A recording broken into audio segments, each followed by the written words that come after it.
The 4 weeks passed the way certain things pass when you are paying close attention to them, slowly on the surface and underneath, with a speed that surprised her. She had given herself 4 weeks. She had said this to herself in the gallery on 22nd Street, standing in front of the woman at the sink, in the amber light, with the city sealed away outside. 4 weeks. Not as a deadline in the way that her professional life used deadlines, hard-edged, calendar-marked, attached to consequences. More as a horizon, a point she was walking toward, steadily, at the pace the terrain required, knowing that when she reached it she would be able to see something she could not yet see from where she was standing. She reached it on a Tuesday. It was the Tuesday before Christmas, the city in its particular December fever, the streets thick with people who had somewhere to be, the light already gone by 4 in the afternoon, the shop windows lit against the dark like small theaters, each playing a version of the same story about abundance and warmth and the comfort of having enough. She had spent the morning at the foundation, reviewing the spring installation schedule, and she had eaten lunch at her desk, and she had had a 2-hour call with a curator in Berlin about a loan that was more complicated than it needed to be. And she had done all of these things with the full attention they deserved, because she had never believed that the important private business of her life gave her license to be absent from the ordinary business of it. Then she had closed her office door, and she had sat for a long time at her desk with her hands flat on the surface, and the afternoon dark gathering at the window, and she had gone through everything she knew, not in the way of someone building a case, not with the adversarial architecture of accusation, but in the way she went through everything important, carefully, from the beginning, without skipping the parts that were difficult, until she had arrived at something that felt true all the way through. What she arrived at was this: she was not going to expose him, not to the press, not to the campaign, not to Vivian, not in the way that Vivian deserved, which would have been to walk into one of her carefully appointed rooms and sit across from her and say, "The bloodline you have been mourning, the legacy you have spent 11 years pressing my body against as evidence of its own failure. That was never my failure. It was your son's." And he knew. He has always known. She was not going to do any of that. She had checked herself for this conclusion from every angle, the way she checked her own assessments of new acquisitions, looking for the place where desire was doing the work of judgment, where what she wanted to be true had colonized what she was able to see. She had asked herself whether she was protecting him out of the old habit of it. She had asked whether she was afraid. She had asked whether she was, underneath everything, simply not finished loving him, and whether that love was the thing making the decision in the disguise of wisdom. All of these things were partially true. None of them was the whole of it. The whole of it was this: she had decided, over 14 months of knowing, that what she wanted was not his destruction. What she wanted was her own life, her actual life, not the shape of it that had been built around someone else's secret, not the story of Eleanor Voss that had been assembled from other people's assumptions and her own long accommodations, but the life that was hers, that she had been tending all along underneath the performance, the way you tend something in winter, quietly, against the cold, not knowing exactly what it will become when the conditions finally change. She wanted her life. She was going to take it. But first, she was going to talk to her husband. She called him at 4:15. His assistant answered, Marcus, efficient and pleasant, who had worked for Daniel for 6 years and who had always treated Eleanor with the specific deference of someone who understood that the person being deferred to had more power than the official structure acknowledged. "Is he available, Marcus?" "He's just finishing a call. Can I have him return?" "Please tell him I'd like to have dinner. Just the 2 of us. Tonight." A brief pause, the kind that meant Marcus was calibrating something. "Of course, Mrs. Voss. I'll let him know." She hung up and looked at the window, at the dark that had arrived fully now, the city's lights beginning their evening testimony. She thought about what she was going to say. Not the words. She had never scripted these things, had never believed that the scripted version of a difficult conversation was the real one, but the shape of it, the intention. She was not going in to wound him. She was going in to be done. Daniel chose the restaurant, a small French place on the Upper East Side that they had been going to since before they were married, a place that had the particular quality of a space both people know well enough that the familiarity itself is a kind of language. The owner knew them by name. Their table was in the back corner, well away from the door, the lighting warm and low.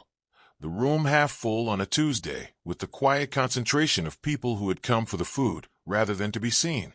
He was there when she arrived. This was unusual. Daniel was nearly always late, not from discourtesy, but from the genuine difficulty of extracting himself from whatever he was doing. The way a man who is always in the middle of something finds it hard to locate the edge of it. He was sitting with his coat still on, a glass of water in front of him, and he looked up when she walked in with an expression she had not seen on him in some time, a kind of naked attention, unguarded, the public face entirely absent. He looked, she thought, like someone who had been sitting there long enough to drop every layer and simply be the version of himself that existed before the performance. He looked, she thought, like the man from the seminar room. She sat across from him and did not take off her coat immediately, and the waiter appeared, and she ordered a glass of wine she did not particularly want, and then the waiter was gone, and they were sitting across from each other in the warm light of a restaurant they had loved for 20 years, and neither of them spoke for a moment. "You've been somewhere I can't find," he said finally. Not an accusation, a statement of fact, offered carefully, with the uncertainty of a man who is not sure whether he has the right to say it. "I know," she said. "For a while now." "Yes." He turned his water glass slowly between his palms, a gesture she recognized, one of the small physical tells of his private self, the version of him that was not being observed. He did this when he was working through something, when the words weren't yet where he needed them. She had watched him do it across 100 tables and 1,000 quiet moments, and she watched him do it now and felt the familiar complicated tenderness of knowing someone's body as well as you know your own. "Is it the campaign?" he asked. "I know I've been. I know the last few months have been." "It isn't the campaign," she said. He looked at her. She held his gaze, and she thought, here. This is where it begins. "Daniel," she said, and her voice was quiet and steady and entirely without performance, the voice she used when she meant every word of what she was saying.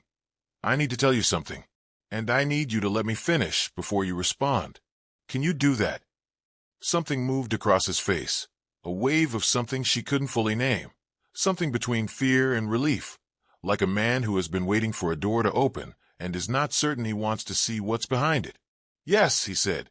She told him. Not everything, not the specific documents, not the name of the clinic, not the methodology of her 14 months of careful knowing. She told him the shape of it. She told him that she knew. She told him that she had known for 14 months, and that she had spent those months not building a case and not planning revenge, but trying to understand what it meant and what she wanted and what was true, and that she had arrived, finally, at something true enough to say out loud in a room they had both loved for a long time. She told him that she understood why he had been afraid. She told him this carefully, without generosity she didn't feel, because she was not performing magnanimity. She genuinely understood the architecture of his fear, the vast name, Vivian's cathedral of expectation, the political ambition that had been building since before she had known him, the particular terror of a man whose identity was constructed on the foundation of legacy, discovering that the foundation had a crack in it that he did not know how to confess. She understood all of it. Understanding it did not excuse it. Both things were true, and she said both things. She told him that she had spent 10 years carrying a story that was not hers to carry. She said this last. She said it simply, without emphasis, without the theatrical weight that the sentence might have supported, because she did not need the weight. The sentence was heavy enough on its own. Then she stopped talking. The restaurant moved around them, the quiet sound of other conversations, silverware, someone laughing at a table near the door. The waiter materialized briefly and then, reading the table with the professional sensitivity of someone who had worked in a room like this for a long time, disappeared again. Daniel sat very still. She had expected many things from him in this moment. She had turned over the possibilities on the morning walks, in the cold, under the bare trees. Denial, defensiveness, the lawyer's instinct to interrogate her sources, the politician's instinct to manage the narrative.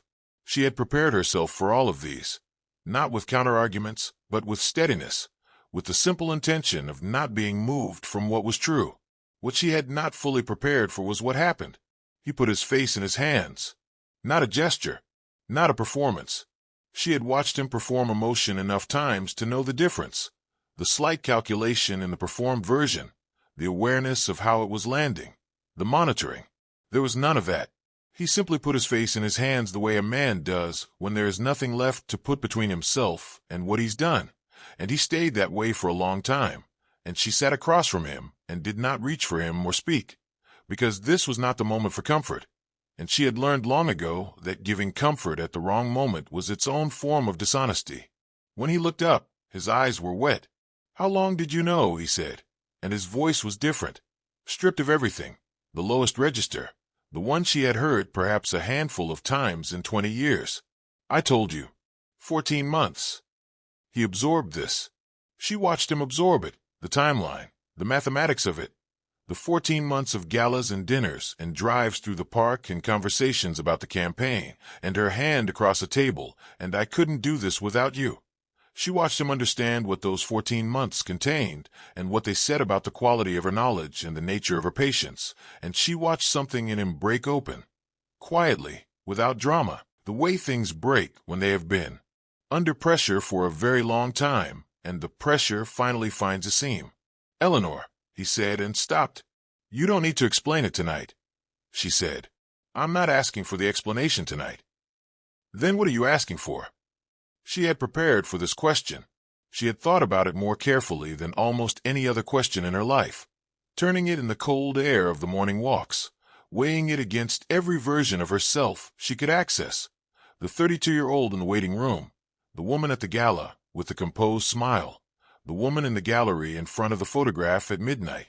She had thought about what she needed, and she had made sure she was clear about the difference between what she needed and what would hurt her most, because those were not the same thing, and she refused to let them become the same thing.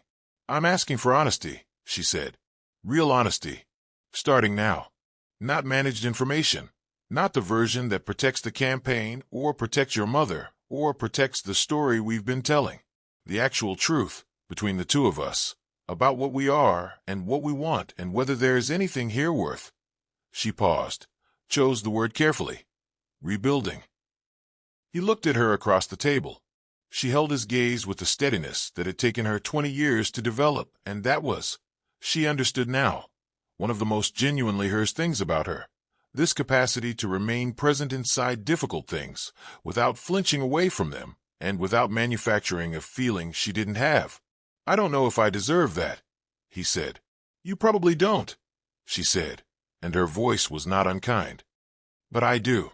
Something crossed his face at that. Recognition, she thought. The kind of recognition that arrives when someone says a true thing in the exact words the truth requires. "Yes," he said quietly. "You do." They sat in the restaurant for 3 hours. She would not reconstruct the conversation in its entirety, even to herself. Some things belonged to the space in which they were spoken, and extracting them changed them. The way taking a painting out of the context for which it was made changes what it means. But she would keep certain things. The way he talked, finally, about the consultation room on the Upper East Side 11 years ago.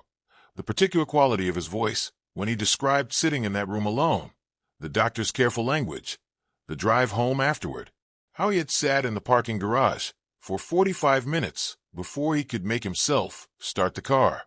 How he had told himself, in the parking garage and in the weeks that followed, that he would find a way to tell her. How he had not found the way. How the weeks became months, and the months became the first appointment, and the first appointment became the second, and by then the telling had become a thing so large he could not find the door into it. And so he had built walls around it instead, and she had been on the outside of the walls. And he had. She saw him struggle to say this, struggle against the instinct to soften it. He had let her be on the outside of the walls, because it was easier, and because he was, underneath all of it, a man who was more afraid than he had ever let anyone see. She listened to all of this. She did not forgive it while she was listening to it. Forgiveness was not the project of this evening. Understanding was the project of this evening, and she was capable of understanding something without pardoning it, capable of holding both the truth of his fear and the truth of what his fear had cost her, without collapsing one into the other. She told him, in return, some things she had not planned to say. Things that surfaced in the space that his honesty created, the way objects surface when the water level drops.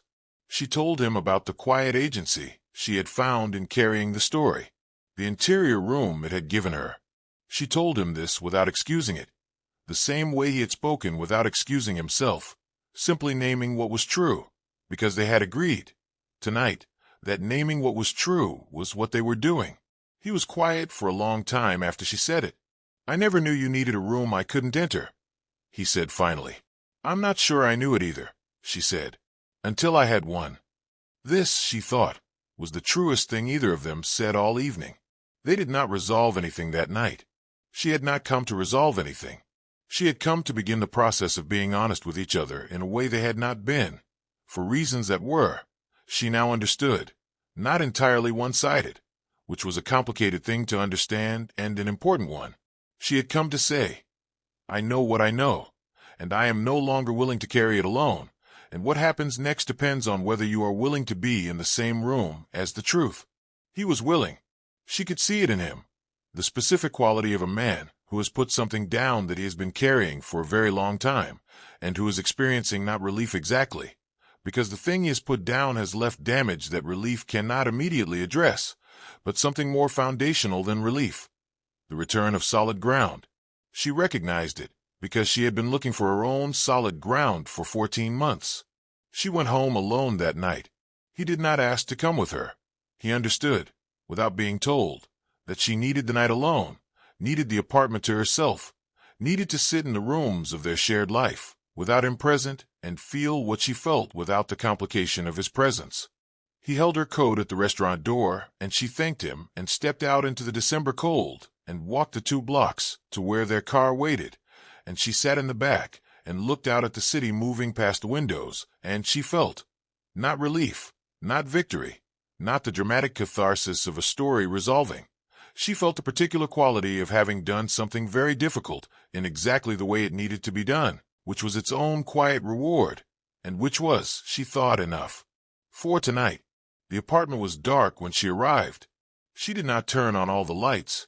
She turned on the lamp in the study, his study, the room where she had found the document 14 months ago, and she stood in the doorway for a moment, looking at the desk, at the lower drawer, at the lamp casting its warm pool across the surface.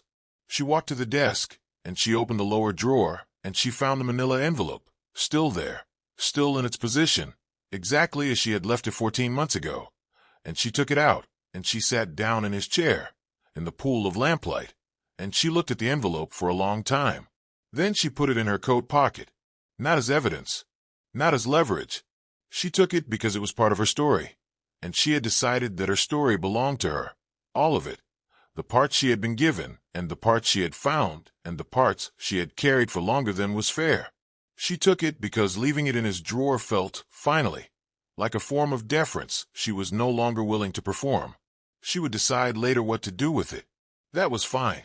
She had time.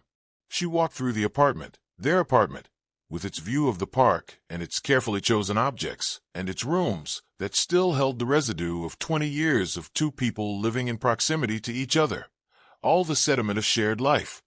The books mixed together on the shelves, the coffee cups in the cabinet, the slight scuff on the kitchen baseboard from the time she had moved the refrigerator alone because she couldn't wait for someone to help her, which Daniel had laughed at, and then fixed, the small painting above the hall table that she had found in a gallery in Porto on their anniversary trip 8 years ago, a painting of a harbor at dusk, the water going from blue to gray, which she had loved on sight for reasons she had never been able to fully explain. She stopped in front of the painting. She had always loved it because it was a painting of the moment just after the light changes, the moment when the day has become something else, but the night has not quite arrived, when the harbor exists in between, holding both. She understood it differently now. She went to bed. She lay on her side of the bed in the dark, and she listened to the apartment's nighttime sounds, the buildings settling, the distant sound of the city, the particular silence that existed in this room when Daniel was not in it, which was a silence with a different quality than the silence when he was there and asleep. She lay in this silence, and she thought about the morning, and the walk through the park, and the bare trees, and the water she would be able to see through them, and she thought about what came next. Not with anxiety, not with the braced quality of someone anticipating impact, but with the particular alertness of someone standing at the edge of a thing they have been building toward for a long time. She had been standing at the edge of this thing for 14 months. Now she was going to walk into it. The conversation with Vivian happened 10 days later. She had not planned it. She wanted to be honest about this. The conversation was not scripted, not a chess move in a strategy she had been executing. It arose the way difficult, true things sometimes arise, not because you have arranged the conditions for them, but because you have stopped actively preventing them. They were at Vivian's apartment on Park Avenue for the family's pre-Christmas lunch, a tradition that Vivian administered with the precision of a woman for whom traditions were not sentimental but structural, load-bearing in the way that the whispers at galas were load-bearing. Daniel was there. Harlan was there with his wife, Patricia, a small, quiet woman who had the particular quality of someone who had learned, over 30 years of Voss family events, to take up the minimum possible space. And Eleanor was there, as she had been at every one of these lunches for 11 years, in the chair to Daniel's left, in the role she had occupied for so long it had become indistinguishable from furniture. Lunch was served and consumed, and the conversation moved through its usual territories, the campaign, which Vivian discussed with the controlled excitement of someone who has been waiting for a thing for so long that its arrival feels less like joy than like vindication. A property matter of Harlan's that he described in more detail than the room required. News of a cousin's engagement in London. Eleanor participated where participation was called for. She was present. She was, she thought, more present than she had been at these lunches in years, because she was no longer expending energy on containment. The thing she had been containing was in her coat pocket, in an envelope, and it had been shown the light, and it had not destroyed anything that the light had not already, quietly, been eating away at. After lunch, while Harlan and Patricia and Daniel gathered in the living room, Vivian asked Eleanor to help with the coffee. This was not unusual. Vivian's kitchen was the room where, over 11 years, some of the most significant conversations of their relationship had occurred. Conversations conducted while doing something else, which was Vivian's preferred format for difficult things, as though the task of making coffee gave both parties permission to speak more directly because the direct words were addressed to the coffee, not to each other. Eleanor stood at the counter and portioned the grounds into the press, and Vivian stood at the stove with her back to her. And for a moment neither of them said anything. The kitchen quiet around them, the sounds of the men's conversation a low murmur through the door. "He seems lighter," Vivian said. To the stove. "Daniel, the last few days." "Yes," Eleanor said. Something shifted. "Yes." A pause. The kind of pause that Vivian used, Eleanor had long since learned, not as silence, but as space. Room for the other person to fill if they chose. Pressure without the form of pressure. Eleanor chose. "We had a conversation," she said. "An honest one. It's been a long time since we had one of those." Vivian turned from the stove. She was holding a small saucepan, and she set it down on the counter, and she looked at Eleanor with the expression that Eleanor had seen very rarely in 11 years. The expression behind the architecture, the woman behind the performance. Vivian, unguarded, was, Eleanor had always thought, considerably more interesting than the polished version. More human, more frightened, which was the thing that the polish was for. "Is the marriage," Vivian began. "The marriage is a conversation we're still having," Eleanor said. "I don't know where it ends. I'm not sure either of us does yet." Vivian absorbed this. Her eyes moved over Eleanor's face with the familiar assessment, reading, categorizing, and Eleanor let her read, because she had nothing left to hide in her face, and this was, she realized, a new experience. Standing in a room with Vivian Voss, with nothing to hide.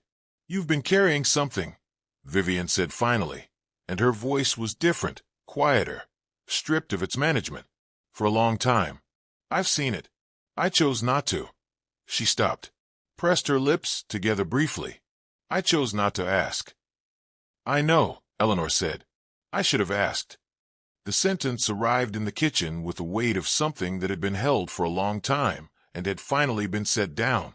Eleanor looked at this woman, this 68-year-old woman with her emerald earrings and her architectural certainty and her love for her son that was, Eleanor had always known underneath everything, entirely real, and she felt something she had not anticipated feeling in this kitchen, a kind of sorrow on her behalf. Not forgiveness, not absolution, simply sorrow, at the cost of being a woman who had organized her entire understanding of the world around a principle that had turned out to be, like most organizing principles, true in some things and catastrophically inadequate in others. The Voss name, Eleanor said, is not in danger. I want you to know that. Vivian looked at her. That isn't. I know it isn't all you care about, Eleanor said, but it's some of what you care about, and I want you to know it's safe. Vivian was quiet for a long moment. Then she said, with a precision that told Eleanor the words had been somewhere inside her for a long time, looking for a door, I'm sorry for the weight I added to what you were already carrying. Eleanor received this. She let it be what it was, imperfect, insufficient in some measures, and also real, and also something that had cost this woman something to say. She did not rush to diminish it or to amplify it. She simply received it. Thank you, she said. They made the coffee. They carried it to the living room. The afternoon moved through its remaining hours with the quality of something that has been fundamentally altered, but whose surface has not yet caught up. Conversation. The movement of cups and plates. Daniel's hand on Eleanor's shoulder briefly as she sat beside him. A touch she did not move toward or away from, simply acknowledged. The way you acknowledge something whose meaning is not yet fully settled, but whose reality you are no longer denying. She drove home alone. She had started doing this more, taking the car herself, sending the driver away, needing the small privacy of being in motion without anyone else present. She drove south through the park, and the trees were still bare, and the sky above the park was the deep gray of a December afternoon that had given all its light, and was now simply holding the dark at a gentle distance. And she drove through it, and she thought, this is the life. Not the life she had expected, not the life she had been promised, or had promised herself, at 30 or at 35 or even at 39, when she had still been inside the story of Eleanor Voss, who could not have children, who had tried and failed, who bore it with grace. Not that life. Something else. Something that did not yet have a name, that was in the process of becoming, that existed right now in the interval between what had been and what would be. In the between, in the harbor at dusk quality of a moment that was no longer one thing and not yet another. She had always loved that painting. She understood now that she had loved it because she had been living in it for years without knowing, and that this was not a tragedy. It was a condition, a human condition, the condition of being in between, of holding multiple unresolved things simultaneously, of not yet knowing what the light would settle into. She could live in it. She had been living in it. The difference now was that she was living in it with her eyes open. She kept working. This was what people would have found, perhaps, most difficult to understand, if she had been the kind of woman who explained herself, that through all of it, the discovery and the 14 months of knowing and the dinner and the conversation in Vivian's kitchen, she had kept working. She had kept going to the foundation. She had kept acquiring pieces and placing them in hospitals and schools, and she had kept being the person who fought for the Bronx artist's reluctance to be overcome, and who spent 45 minutes in front of a painting before forming an opinion, and who understood that the work she did, putting beautiful and difficult and true things in rooms where people who were suffering could encounter them, was not a compensation for the life she was living. It was the life she was living. It was as much her life as anything else in it. The spring installation in the pediatric oncology ward went up in March. She was there for the hanging. She always was, for the significant ones, standing in the ward's common room, while two of her team carefully positioned a large canvas by a young Haitian-American painter, a work of deep reds and greens, of a market scene that was dense with human life, with the particular unself-conscious vitality of people going about the business of living. She had chosen this piece for this ward with great deliberation. She had wanted something that said, life is full. Not full in the sense of full of goodness, full in the sense of dense, present, saturated with itself. She had wanted the children in this ward to look at this painting and feel the fullness of things, even a room where fullness was not easy to locate. She stood and looked at it on the wall of the ward, and she thought it was right, and she thought this was enough. and she thought it was more than enough. It was what she had. Daniel announced his Senate candidacy in February, on a Thursday morning, in a hotel ballroom in Midtown, with Eleanor standing beside him on the stage. She had agreed to this. They had talked about it, talked about many things, in the months since December, with an honesty that was imperfect and ongoing and occasionally painful and altogether different in texture from the conversations they had had for the preceding decade. The way a room looks different when you finally turn on all the lights. She had agreed to stand beside him because she had decided, for reasons that were hers alone, that she was not going to remove herself from his life on someone else's timeline. She was going to move at her own pace.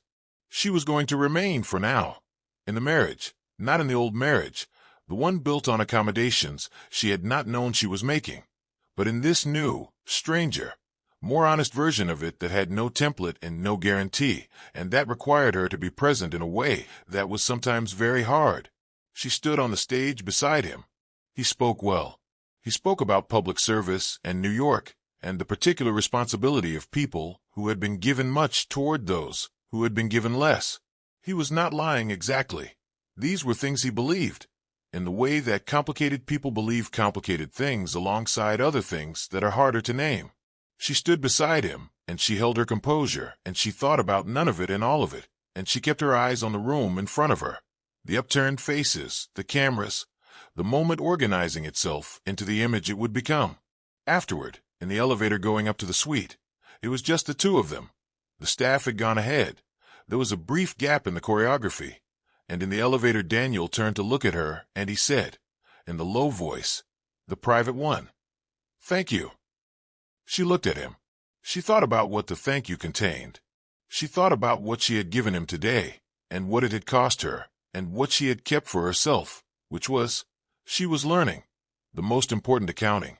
"Don't thank me," she said. "Be honest with me. That's all I want." He nodded. "I know." The elevator opened. The staff was there. The world resumed. She walked out of the elevator and into the suite and past the congratulations and the cameras, and she found a window. There was always a window, if you looked, and she stood at it for a moment, looking out at the city. Midtown at midday, the streets below organizing themselves into the usual patterns, the usual human business of moving from one place to another, the infinite ordinary drama of people going about their lives. She thought about the woman in the photograph in the gallery, the woman at the sink, with the light falling on her hands, not knowing she was being seen. She thought, I know now. She was being seen. By herself, fully, for perhaps the first time. Not the Eleanor of the composed smile, and the two-finger wine-glass hold, and the careful acceptance of other people's stories about her, but the actual Eleanor, the one who had spent 14 months in the dark, and had come out of it without losing herself, and was now standing at a window in a hotel suite in Midtown watching her husband's campaign begin and knowing, with the particular knowledge that comes from having understood something all the way to its bottom, exactly who she was, and what she carried, and what she refused to carry anymore. She was 41 years old. She had excellent posture, and she was, for the first time in 10 years, entirely her own. The gallery on 22nd Street was quiet on a Thursday evening in April, the spring having arrived with the tentative quality it always had in New York, cautiously, one warm day at a time, the city not quite trusting it yet. Eleanor had come to oversee the rotation of a small collection of works going in for the summer installation, and she had stayed after her team left, as she sometimes did, simply to be in the space.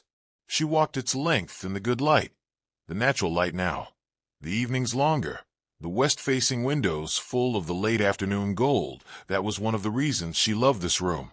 She moved past the charcoal portraits and the blue bridge study, and she stopped in front of the photograph of the woman at the sink. The woman at the sink, with the light on her hands. Eleanor had decided, this week, that this piece was going to stay here. It was not going into rotation. It was going to remain in this gallery, in this light, in this position on this wall, because it was the piece she needed to be able to come back to, not as a reminder of who she had been, but as a record of the moment she had begun to understand the difference between witnessing and being witnessed. She stood in front of it for a long time. Then she turned and walked to the gallery's entrance, and she turned off the conservation lights, and she stood for a moment in the almost dark, the last of the April light coming through the high windows, the room in that particular in-between state, the artificial light gone, the natural light not yet gone, the gallery held briefly in the blue of transition. She breathed in. She breathed out. She picked up her bag, and she opened the door, and she stepped out onto 22nd Street. And the evening was mild, and the trees on the block had come into leaf, small and new, and entirely committed to becoming. And she walked east toward the subway. She had been taking the subway more, had been finding in it a kind of democracy she needed, the anonymous press of a city that reminded her she was one person among millions, each carrying something, none of them required to carry it alone. And she walked with the particular quality of someone who has set a heavy thing down and is still adjusting to the new weight of themselves, which is to say, lightly. She walked lightly, not because the heaviness was gone. It was not gone. It had become part of her, the way all the significant things become part of you, laid down in the sediment of who you are. But she was no longer walking under it.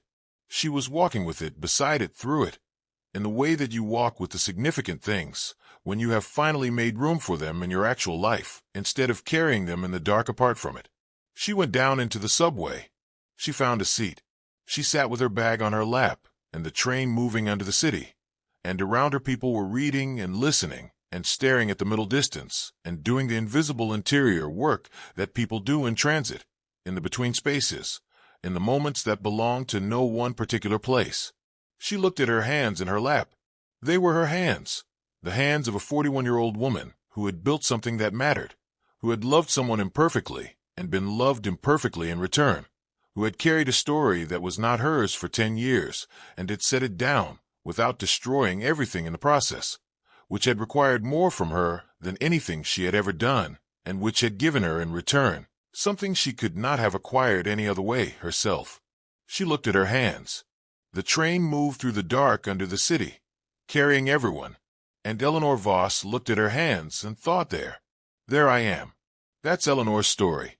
A woman who carried a truth that wasn't hers for 10 years, and when she finally set it down, she didn't destroy everything around her. She reclaimed herself. That, to me, is an act of hope. This is Acts of Hope with Zach, a channel for people who understand that the quietest stories are often the most powerful ones. If this moved you, subscribe. We have more stories coming that I promise you are not expecting. Like this video. And leave me a comment. I want to know. What did Eleanor's silence mean to you? Was it strength? Was it survival? Or was it something else? I'll read every single one. I'll see you in the next story.